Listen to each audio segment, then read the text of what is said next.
My name is Harmon Dash. Welcome to Make It Fair. On October 14th, New Orleanians will cast their vote to elect our city's next mayor. There are 18 candidates vying for the position, but only 3 appear to have much in the way of name recognition. If you had to guess what those 3 candidates had in common, what would your guess be? When it comes to financing a campaign, 3 candidates who lead the pack in big money donation are the same 3 candidates who are at the top of the polls. With the frontrunner holding such a severe financial advantage, she barely bothers to do any outreach to the voting public, but is finding it sufficient to merely attend fundraisers as a means of campaigning.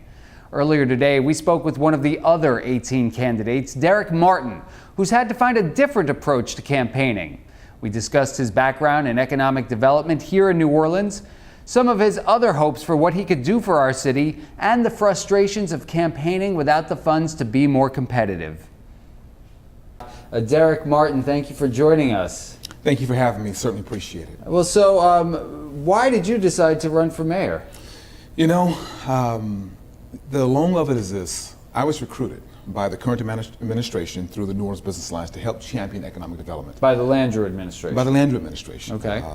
Mayor Mitchell Landrieu. And when was that? This is started recruitment in 2011, and I joined the team in 2012. Okay.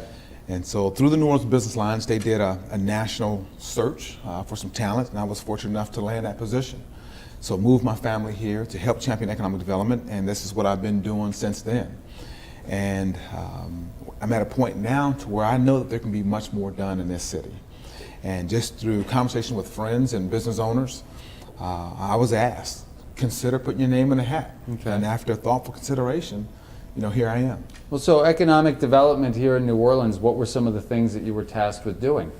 So my direct task was business retention and expansion. But some of the notable projects that we worked on, we brought the first ever Costco here. Mm-hmm. And the amount of economic impact that had to the Carrollton region, from student enrollment to increase in purchasing homes, very impactful. And then we look at something like the Riverwalk. You know, bringing in the Riverwalk, the shops at the Riverwalk was absolutely phenomenal. Mm-hmm. GE, you know, GE brought nearly 200 jobs here at an average of about $115,000 a job. And then you see all the things that's happening with the international flights. And just on the West Bank, where I'm currently at, we've had about 1,700 jobs in the last 3 years with about $190+ million in capital investment. So certainly we've been doing quite a bit of work. All right, well, so we're seeing some aspects of the city where there's been some growth, both in terms of jobs created as well as economic spending, commerce. Sure. What are some of the frustrations that you found in this position? Getting deals done. New Orleans is a place to where it's a cool city. Mm-hmm. When you look at 10 million visitors coming every year, it says something about this community. And the opportunities are great, but to get jobs done, it's so frustrating and it's so difficult. I can't tell you how many projects that I've brought to the forefront, and the deals has been killed before it even got started. And why? It's one, being able to get through the red tape, whether it's permitting or specifically if it's a project that's property that's owned by the city. Mm-hmm. There are 3 particular properties that I can think of on the West Bank in Algiers. They've been dormant for more than 12 years. I've brought investors to renovate and put each property back into commerce, wrote the plan, found the financing, and to no avail, nothing. Brecktail Golf Course, Higgins Gate, DeGaulle Manor. Mm-hmm. Last 3.5, 4 years I've been working hard, found developers, and either A, they were pushed away, or B, not welcomed. Can you think of a reason why the work being done gets dismissed like that? You know, there are a number of different thoughts out there, you know, and I'd rather not guess. I have no factual proof of why they were pushed away, but there are quite a few thoughts of why. You know, some say it's pay to play. You know, that's pretty much the big one. 2, it's if they haven't brought the deal in and they can't control it, it's not going to happen. But again, I cannot tell you why it's not happening, but I can tell you that I personally brought these deals to the table to no avail. It just seems sort of interesting to me that they bring you in to do a certain job, and then there seems to already have been an idea in place as to what they wanted in the first place. Indeed. The president and CEO who they hired, Roderick Miller, is one of the most talented economic developers on the planet. They brought him here to actually launch the New Orleans Business Alliance. And we had a team that was a phenomenal team. We're talking world-class talent.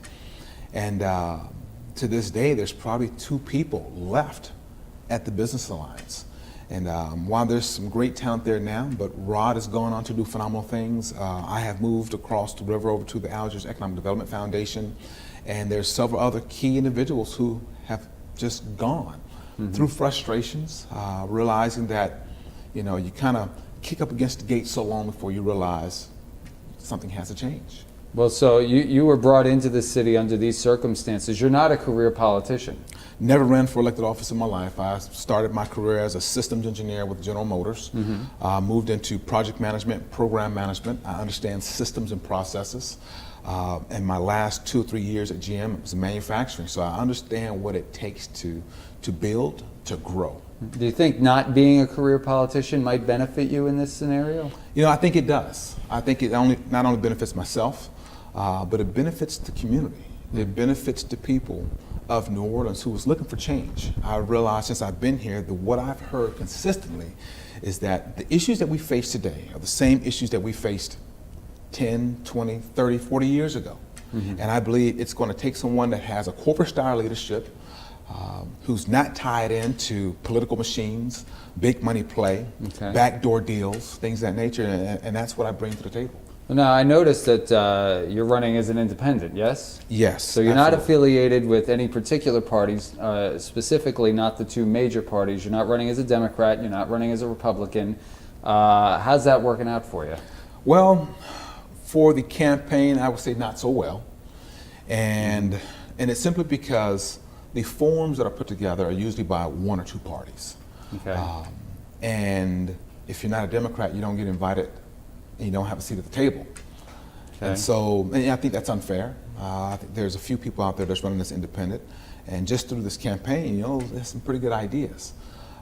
But as an independent, you are pretty much shunned away from participating. Well, so what do you do then to get the word out?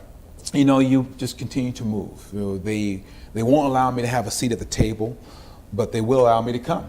And so I will come early. I will put my signs out. I will have the conversation, pass out my push cards, and try to schedule meetings with individuals there. And I ask the questions, can I participate? And of course they say, I'm sorry, you can't. And so you work with what you have. Right. So you can be on the premises, you can make your face known, you may not get to speak Absolutely. to the larger audience, but you can still be there. Absolutely. So this brings us to the larger issue of money in politics. I mean, you're not affiliated with either of these 2 parties. It seems like all the money is going there. How do you fight how do you get your message out there up against Desiree Charbonnet or LaToya Cantrell? Money is certainly an issue. Prior to putting my name in the hat for the mayoral race, I had a significant amount of leadership around the city who was a fan of my work. And they were at my beck and call to help me do the work that I do. And I've asked them about, running for mayor. And they thought that would be a great idea. But what I found is that no one wants to go against the big political machines. And of course, if you give a donation, personal through your company, you have to record that. Well, out of fear of retaliation, I have not been able to receive the revenue, the campaign funds, because of fear of retaliation. So possible donors are worried about what it will mean to their business. Absolutely. What if you're not the one elected, if they're seen as having given you money, what's going to happen to them in the future by whoever is elected? You're absolutely correct. Well, so, how can we change that system? We can change it by voting, education, not just voting for someone because they are all over the radio, all over the TV, all over the billboards. You have to show up to the forums and ask those critical questions. And if you are frustrated with what you have seen decade after decade after decade, you want to try something different. And I'm not necessarily saying that I am that individual that's going to change the culture, but it is someone who, in my opinion, who is not tied to the political machines, who does not believe in the backdoor deals, who will go against the grain. I registered as an independent a couple of years ago. Most of my Democratic friends didn't even know it until this campaign. And so, you know, although that I'm an independent and it's working against me, I wouldn't change it, because it's not that I don't like Democrats and I don't like Republicans, but I'm an individual now who thinks for myself. I hear the issues, I try to understand the issues, and I make an educated decision about what needs to happen, not based on red or blue. And so, how do I combat funds? You just, again, you work with what you have. Okay. Well, what, I mean, do you think the people that are getting all these funds, I mean, is there no interest by the other people out there in changing these systems? Do you get that feeling anyway? There is. You know, we've had so many different conversations over the last 2 or 3 weeks about how do we change that? Well, right now I'm truly focused on this campaign. And that's a conversation that is going to be more than a 1 or 2 week dialogue. You know, it's going to, in my opinion, it's going to take power to fight against that. It's going to take some of the individuals that are relatively wealthy on their own and a politician can't affect what they do. It's going to take someone like that to really step up, put money and education behind it. Once you can do that, you'll start changing the culture, you'll start opening up the eyes of individuals, and I believe we'll start seeing a shift. Well, so what are your plans here? I mean, of course, you're running for mayor. You would like to win. What are the things that you're going to do once you're in there? You know, once I'm in, you know, really want to start with looking at the playbook, see exactly what's going on, because what I understand is this: at all these forums, it's really about who's articulate. Because you can say, here's my plan and here's what I'm going to do, but until you actually get in that office and you start pulling back the layers of the onion, your plan may not necessarily work. And so I want to get in and really understand it. Looking at the budget, you know, once you look at the budget, I'm thinking, where can we trim some of the fat? Because the budget is going to be key. It's going to be key for crime. It's going to be key for creating jobs. It's going to be key for dealing with the mentally ill. So the one thing I want to do is really get in and understand the budget and find out where we're bleeding and where we can actually trim some of the fat. I think that's going to be one of the first things we do. Okay. Well, I mean, from where you sit now, you were brought in to help with this economic growth. I mean, what do you see? Do you see anything right now that you think that might look trimmable? Well, you know, I looked at the org chart, and I noticed there are probably 8 or 9 deputy mayors or directors for a city of 400,000 people.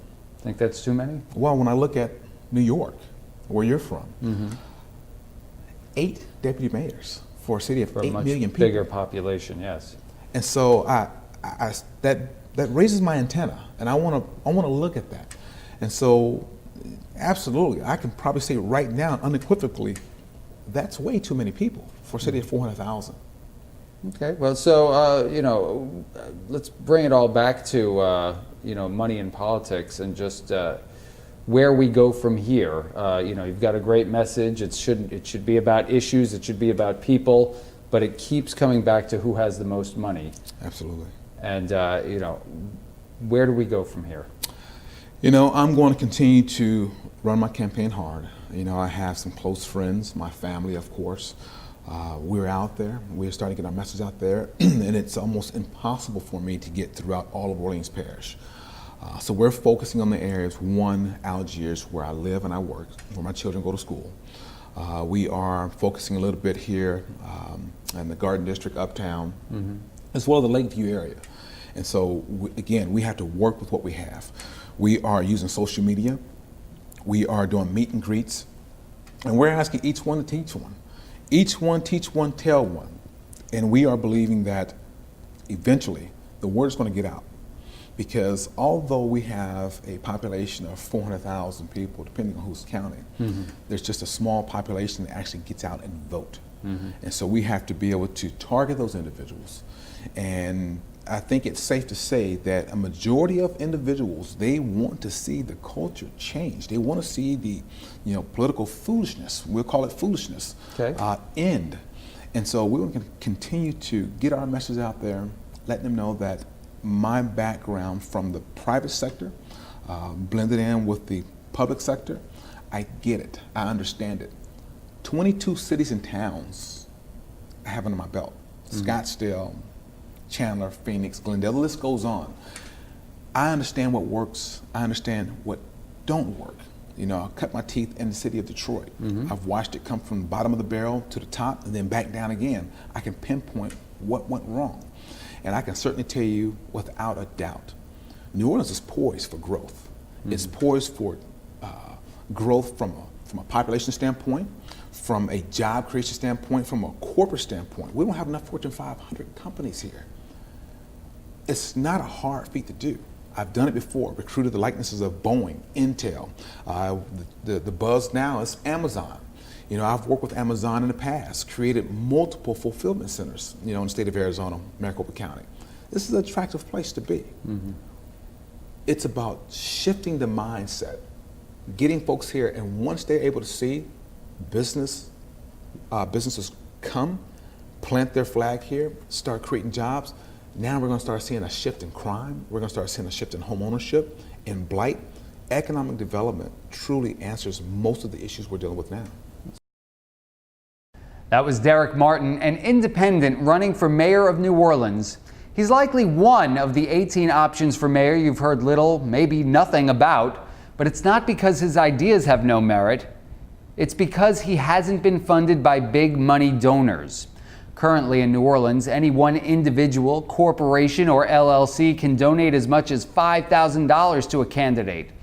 Perhaps that dollar amount isn't setting alarms off in your head, but ask yourself this. Are you in a position to fork over $5,000 towards the candidate you'd like to see as New Orleans' next mayor? Do you have multiple companies that can also donate $5,000 each? And if not, do you think your needs will be a priority for whoever's elected mayor? Or will the person elected to represent all of us be beholden to those who have the most money? While we're not specifically endorsing any one candidate, we'd like to thank Mr. Martin for sharing his ideas and the challenges he faces as an issues candidate whose campaign isn't funded by big money. If you consider yourself an issues voter, maybe consider taking a closer look at Derrick Martin or the myriad of other candidates outside the big three, and most importantly, don't forget to vote.